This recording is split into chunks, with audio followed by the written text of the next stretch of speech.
क्रांती news, आवाज सर्वसामान्यांचा। सुरगाणा तालुक्यातील नागझरी फाटा टोल नाका इथं आंदोलनाचा 4था दिवस सुरू असून देखील पैसा संवर्गातील मागणी पूर्ण होत नाही, म्हणून शासनाचा तीव्र स्वरूपात निषेध व्यक्त करत आहे। तोपर्यंत भर पावसात हे आंदोलन सुरू आहे।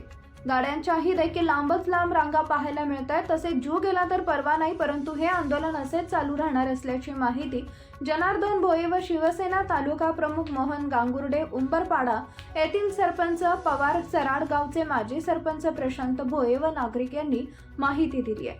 तसेच या आंदोलनस्थळी पोलीस प्रशासनाने भर पावसात चोख बंदोबस्त ठेवलाय।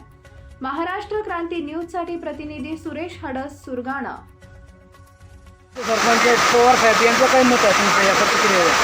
पंचायत कायदा 1996 लागू झाला। पंचायतीची अंमलबजावणी 2016 झालेली, परंतु शासनाने पैसा अंतर्गतची पदं भरल्या पाहिजे।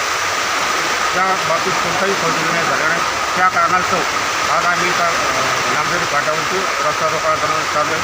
जोपर्यंत शासन ह्या प्रवर्गातली पदं भरली जात नाही तोपर्यंत असाच हा आंदोलन चालू राहील। या प्रतिक्रियेवर तुम्ही काय उत्तर देणार आहे? नाशिकला पैसा संवर्धनातील जे 17 पदं आहेत ते अजूनही आदिवासी भागात रिक्त असल्याने जे आदिवासी मुलं ग्रॅज्युएशन असून त्यांना ते पद मिळत नाही, त्यांची नियुक्ती झाली आहे, पण तरी अजून शासनाने त्यांना नियुक्ती आदेश दिले नाही। त्याच्या संदर्भात हे उपोषणाला बसलेले। जर मुलांना जर ती कॅटेगरी असून किंवा त्याची डिग्री असूनही मिळत नसेल तर हा आदिवासी भागातला पैसा कायदा काय कामाचा असा एक प्रश्न उद्भवतो। म्हणून या पैसा संदर्भात तात्काळ व कठोर कारवाई व्हावी किंवा याची योग्य ते अंमलबजावणी याच्यासाठी आमचा हा रास्ता रोको आहे। मी ग्रुप ग्रामपंचायत बोरगावचा सरपंच आहे। जर समजा सरकारने निर्णय न दिला तर तुम्ही ठाम बेमुदतच बसणार का?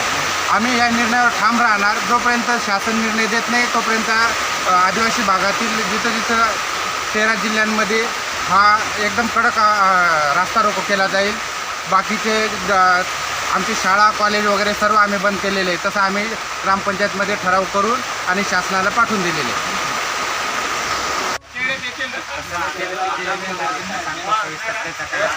आज संलग्न आंदोलनाचा 4था दिवस असून चौथा दिवस असून तरी अजूनही सरकारची काही प्रतिक्रिया नाही, तुमचं काय मत आहे याच्यावरती? हा बोला। जो आज जवळजवळ 21 तारखेपासून लोक बसलेले आहेत उपोषणाला। आदिवासींचा जो प्रश्न आहे तो आजचा नाही, आधीच मंजूर केलेला आहे। 1995 पासून मी पेन्शनर संघटनेचा सरचिटणीस आहे सुरगाणा तालुका। आमची पेन्शन संघटना पूर्ण तुमच्या पाठीमागे आहे आणि ज्या ज्या ठिकाणी आम्ही आहेत त्या ठिकाणी जातो, पण सरकारने याच्याकडे दुर्लक्ष केलेलं आहे। आदिवासीला फार वाळी टाकलेलं आहे। तेव्हा आदिवासींचे जे प्रश्न आहेत ते प्रश्न निकाली लावून त्यांना त्यांचा न्याय हक्क मिळाला पाहिजे।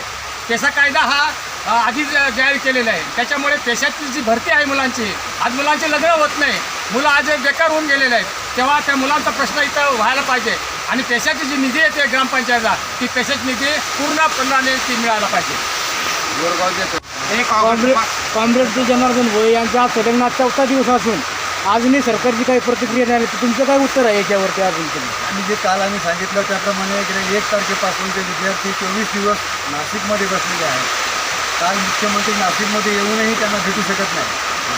ही मुलं उपाशी आहेत, त्यांच्याबरोबर आधी माझे आमदार वगैरे ते बसलेले आहेत आणि त्यांच्या समवेत 3-4 दिवसापासून संपूर्ण ह्या नाशिक जिल्ह्याच्या कानाकोपऱ्यातील लोक रस्त्यावर बसलेले आहेत, पावसामध्ये बसलेत, सगळ्या वाळून बसलेले आहेत, तरी हे सरकार जाग येत नाही।